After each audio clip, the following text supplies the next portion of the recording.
Imagine setting yourself apart from the competition because your organization is always secure, always available, and always ahead of the curve. That's NetGain Technologies, your total one source for cybersecurity, IT support, and technology planning. Picture picking up the phone and having decades of technology and cybersecurity expertise on the other end, like a bat phone, but with a team of specialists ready to make your business faster, easier, and more profitable. Since 1984, NetGain Technologies has designed, built, and implemented customized technology solutions for businesses of all kinds. They offer a clear roadmap and security plan to keep threats at bay, all at a predictable, affordable monthly cost. NetGain Technologies supports organizations across the United States, providing the benefits of a fully staffed in-house IT department and security team at a fraction of the cost. Get peace of mind. Get competitive. Get NetGain. Contact NetGain today at 844-777-6278 or reach out online at netgainit.com. That's netgainit.com and get ahead of your competition today.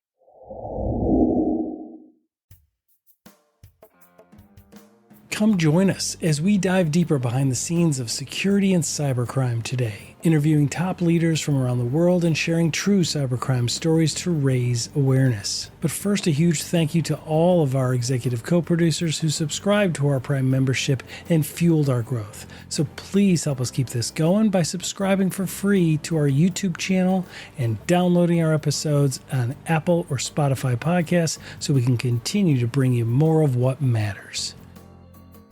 This is Cybercrime Junkies, and now the show.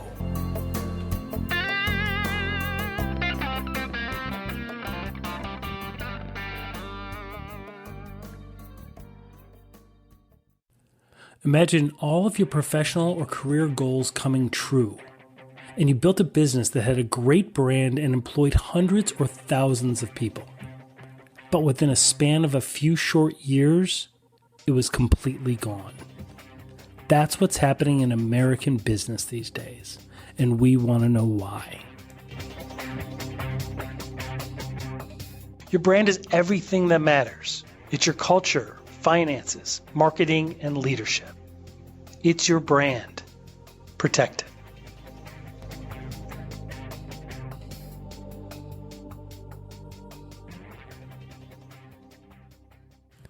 Welcome everyone to part 2 of the bonus episodes on the rise and fall of the iconic brand Toys R Us. We've received questions and feedback from listeners. We will address those, and welcome to this part 2 of the bonus episodes. This part will focus on the fall of the iconic brand Toys R Us. Now, if you haven't listened to part 1, we would urge you to go listen to part 1 so that you would understand the context of what we're about to talk about, and it'll give you better understanding of what we're about to explore as we discover one of the biggest disappointments in American business history. So let's begin part 2, the fall of Toys R Us. Charles Lazarus accomplished a lot in his 94 years. Returning to the U.S. after World War II as a Jewish immigrant, Lazarus recognized the baby boom before it was included in the Urban Dictionary. He turned us all into Toys R Us Killed and built a retail juggernaut. The brand icon, which started in his father's bike repair shop back in 1948, ultimately grew to over $12 billion. It was an empire. It garnered more than 25% of the world market share in the lucrative toy industry. It's unprecedented. To understand just how big of an accomplishment that was, even before we start into these segments, compare that to the global brand Apple, arguably one of the best brands in history. Apple's share of global new smartphone sales reached close to 19%. Toys R Us surpassed 25%. Lazarus's vision and his motto were brilliantly simple. Build a supermarket for toys. Like a supermarket, inventory was deep Shelves were stocked, display settings were minimalist, and devoid of any fancy glass cases or expensive adornments. The model worked. The brand exploded to over 20 countries, selling more than 18,000 different toys at the same time in over 1,600 stores around the world. And then, shortly after the founder and visionary left the helm, the brand dissolved in bankruptcy in just a few short years. It's not what we think. It's not what you may think. The fall of Toys R Us did not come simply from an economic downturn or e-commerce giants like Amazon or big box stores like Walmart. In fact, the Toys R Us debt was lowered to junk bond status in about 2005 or so, when Amazon was only 4% of its current size. So come listen and find out as we explore the rise and the fall of icon Toys R Us. At the height of its power, Toys R Us sold over 18,000 different toys in over 1,500 locations around the globe. And it controlled 25% of the world's toy market, which is unheard of by any other brand in any other industry. And during the store's heyday, it seemed like everyone was a Toys R Us kid. Hey everyone, as you know, we routinely discuss how risky it is for brands to rely just on passwords or weak, old-fashioned multi-factor authentication systems. It's your brand and we want you to protect it. Today we're excited to be sponsored by a next-generation authentication platform, Beyond Identity. Did you know 80% of breaches are the result of stolen credentials? Why does your organization still rely on passwords as part of your authentication process? Beyond Identity enforces continuous risk-based authentication, a fundamental tenet of a zero-trust security program. Check the link in our show notes and go to beyondidentity.com/podcast to get a free demo. That's beyondidentity.com/podcast to get a free demo. Beyondidentity.com/podcast for a free demo today. Or simply click the link in our show notes. Now, though, parents naturally and eventually grew concerned about overloading their children with toys, the oversaturation was never really a challenge for Toys R Us. In fact, the store only began to fail once it cut back on the dizzying number of toys it carried. And in 1994, Charles Lazarus, who had grown this company from a small startup to a global leader in their industry, stepped down as the company's CEO. And after that, the vision was gone. The visionary had left, and the brand that he had created from his father's bike repair shop into this $12 billion company after 50 years has stepped down. What do you think happens next? What happens next is one of the biggest disappointments in the history of American brands. And that's exactly right. In the final section here, where we talk about where Toys R Us is today, any possible resurgence, we have to look at the fall and what happened. And we're going to do this more in discussion format. So, Mark, you're back in the studio with me. How are you? Good. Glad to be back. Good. So, when I was looking at all the stats, and there's a lot of information on this fall of Toys R Us, Bain Capital came in, and basically Toys R Us was worth a lot of money. Forget the numbers, right? Aren't really as important here as the overall story. Toys R Us was worth a lot of money. Bain Capital came in, grabbed those assets, right? And then riddled it with debt. How did they do that? They borrowed money based on that asset, right? It's kind of like if you get access and you own a home, right? And the home is paid off, right? And let's say you inherit a home and the home is paid off and it's worth $500,000, right? It's a really good home. Okay, that's great. So if you take a home equity loan out on all of that, right? You now not only own that property, but you're walking around with 450, close to 500 grand, depending on how much you can suck out of there in cash, right? And then you can just walk away from the home and just let it go into foreclosure. And then you're walking away with 400 some cash. Stay with us. We'll be right back. Everyone, did you ever want to ask us a question directly or communicate, give us feedback, make suggestions, whatever it is, you can now do that direct. There's a link in the show notes right at the top where you can text us directly, come communicate with us right here in the podcast studio, or you can text the number 904-867-4466 and text the number 201-4652 and leave your message. That is 904-867-4466 or text the number 204-4652 and leave your message. We look forward to talking to you soon. Right? So when Bain Capital incurred all that debt on behalf of Toys R Us, who got stuck with the debt?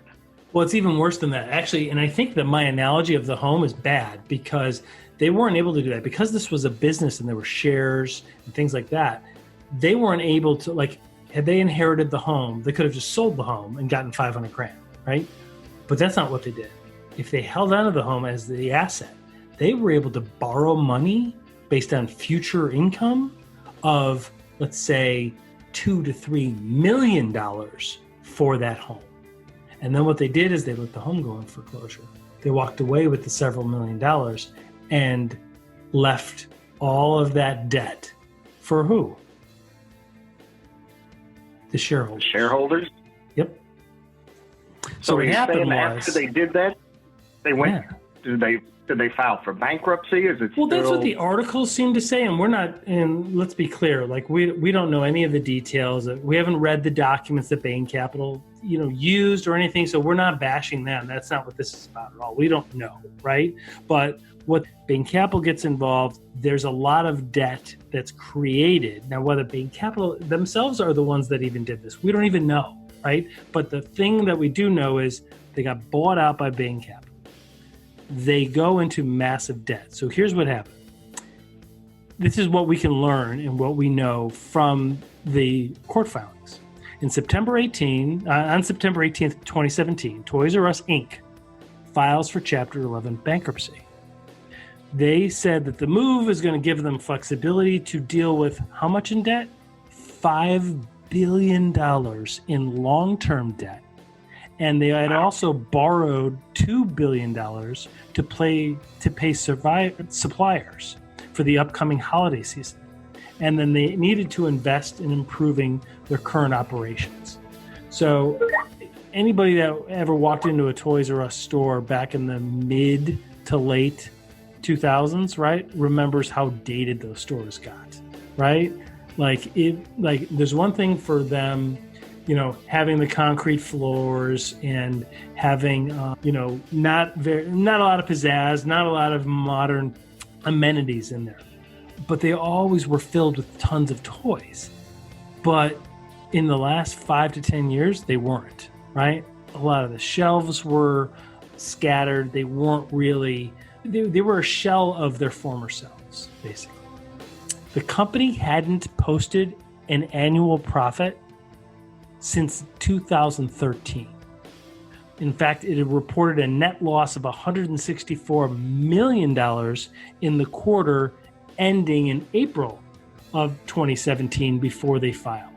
So it lost $126 million in the same period the prior year as well. So what that means is that to service that debt, guess how much they had to pay? Take a guess. 20 million, 50 million. It had been paying $400 million per year to service just the debt. So that prevents it from doing what? It stops them from making improvements in the stores, right? It also stops them from being able to do what?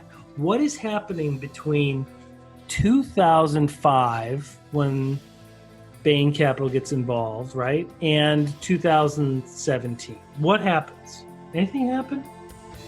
The e-commerce industry? E-commerce, technology boom. Companies like, I don't know, online Walmart, online, who's that small company? Amazon? Yeah, Amazon. Right? That little company. All of these. Now see, so it's not Amazon that causes this. It's Amazon that takes advantage of its weakness. And that's what a lot of these articles that we found say, right? So it's not that Amazon took Toys R Us out of business. No, it's Amazon was growing in the sector that Toys R Us needed to grow, and Toys R Us couldn't because of the debt that was riddled 10 years earlier. Right. So originally they said, only the U.S. and Canadian operations would be affected, right? And most of the brick and mortar stores and online sales sites would continue to operate. That's what they said in the beginning when they filed for bankruptcy. But then in January 2018, the company announced, nope, we're going to liquidate and close all of our stores in the U.S.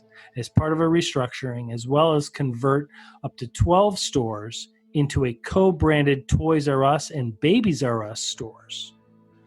Then and now, all of same thing, very similar happened in Canada. But now what's happened is they are looking at a couple different options. So as Toys R Us kind of was still pulling in like $792 million annually in 2017, it wasn't flexible enough. It wasn't acting fast enough to compete with giants like Amazon or super large brick and mortars like Walmart, right? And so they were stuck with large, dated brick and mortar stores, which carries a huge cost as well, right? And then the company decides to revamp its website in 2016. 2016. Okay, so they've been riddled with debt, paying $400 million for like 10 years. And then they're like, hey, maybe we should fix the website in 2016. Yeah. Where at that point then, Global Technology Officer Lance Wills admits this is an uphill battle, guys. We're trying to catch up on 10 years of innovation.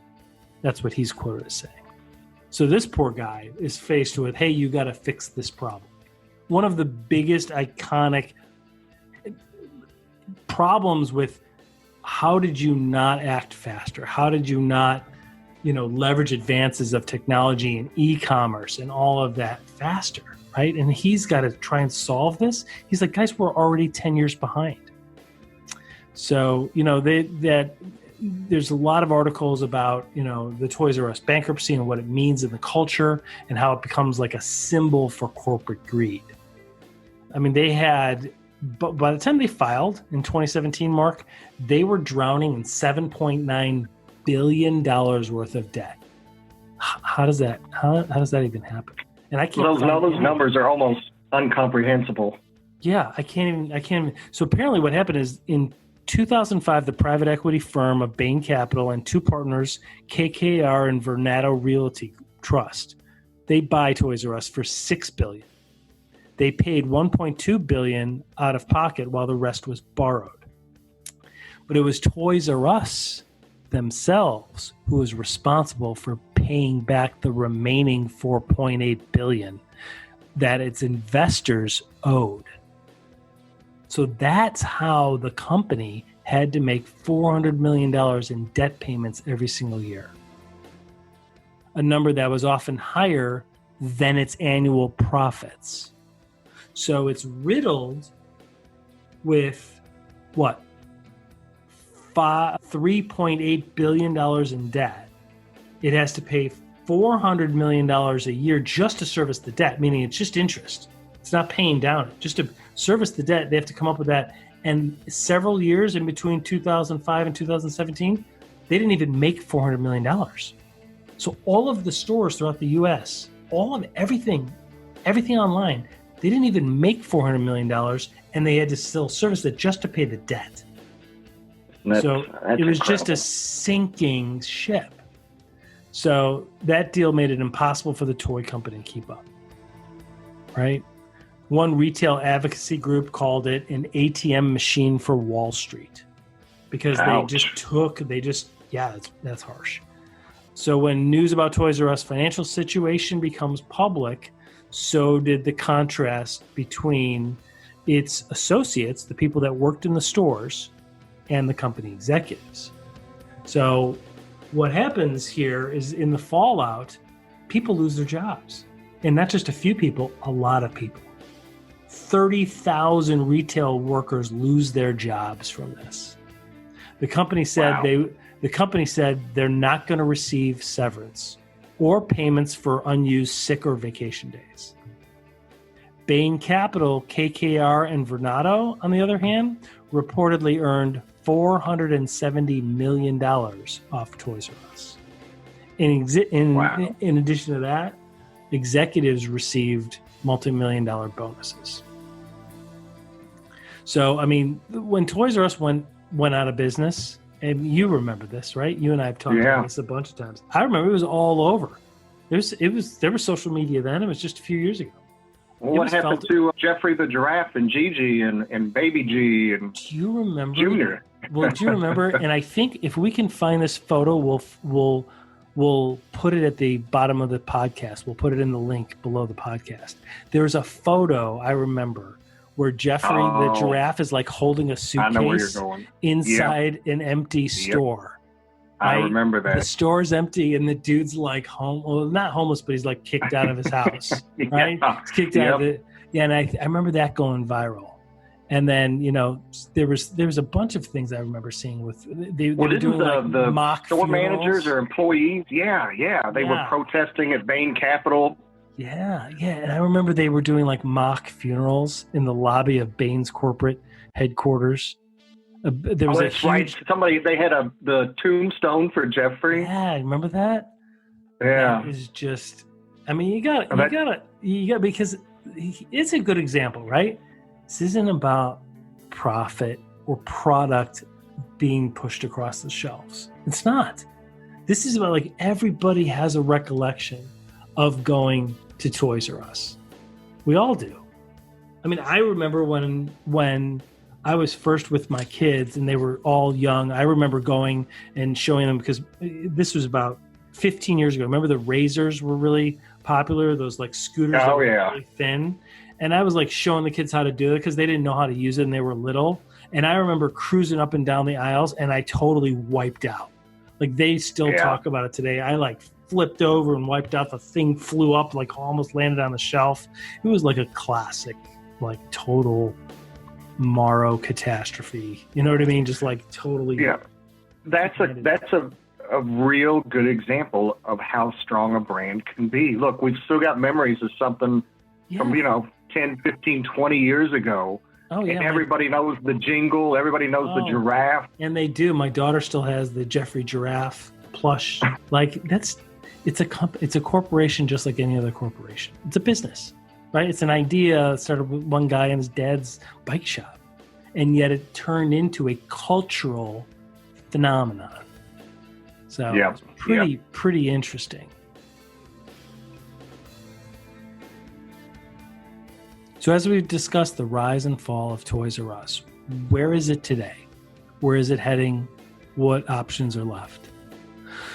So what we've been able to find so far is that at some point, they started to back out of plans to auction off the branding, the name, and the mascot.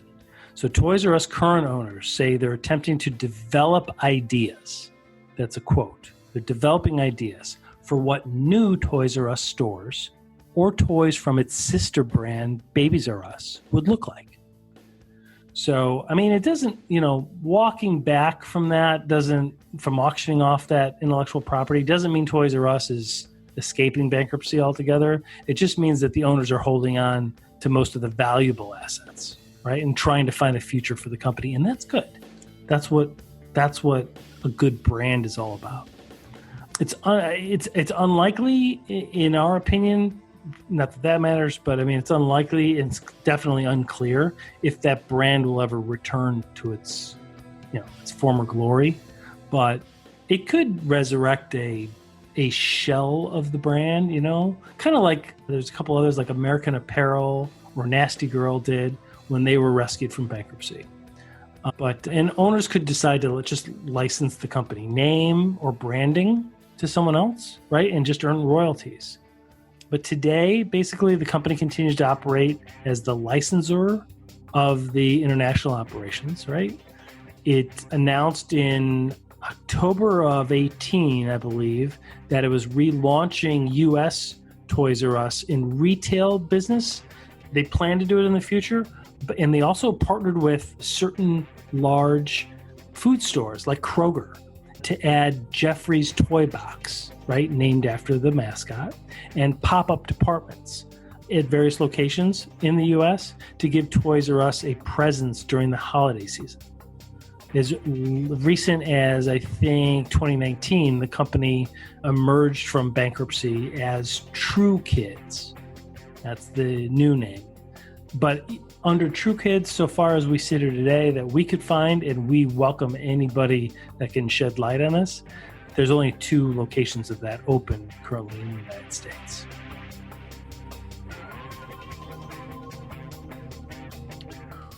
One note of positive news is that the Washington Post article reported that Bain Capital and KKR agreed to set aside $20 million for a fund to be distributed to Toys R Us retail workers who were owed money.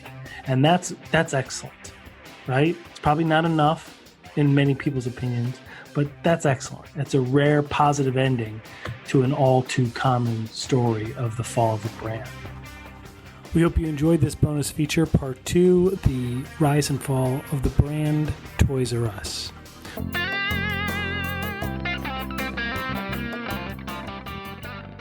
Well, that wraps this up. Thanks for joining, everybody. Hope you got value out of digging deeper behind the scenes of security and cybercrime today.